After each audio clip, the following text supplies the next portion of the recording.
Noong unang panahon sa mga liblib na bundok at masukal na kagubatan ng Pilipinas, kumalat ang alamat ng tikbalang. Isang nilalang na may katawan ng tao ngunit ulo at mga paa ng kabayo. Pinaniniwalaan ng matatanda na ang tikbalang ay nagbabantay sa mga daan at madalas nililigaw ang mga naglalakbay sa gabi. Sinasabing kapag biglang lumamig ang hangin at narinig mo ang yabag ng kabayo, nariyan na siya, nagmamasid sa dilim. May mga kwento na kapag hindi ka nagpaalam sa puno ng balete, tiyak na maliligaw ka at paikot-ikot sa iisang lugar na parang nilalaro ng isang nilalang na may kakaibang kapangyarihan. May ilan ding naniniwala na ang tikbalang ay maaaring maging mabait kung igagalang mo ang kanyang teritoryo.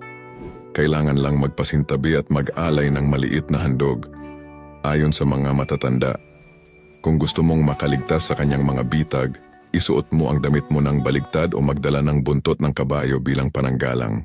Sinasabing ang alamat ng tikbalang ay nag-ugat mula sa pananakot ng mga Kastila upang hindi maglayas ang mga bata.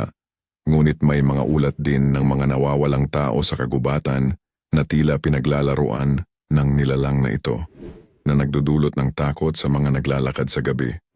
Sa bawat sulok ng Pilipinas, buhay pa rin ang takot at hiwaga ng tikbalang, isang paalala ng mga sinaunang paniniwala at misteryo na patuloy na bumabalot sa ating kultura.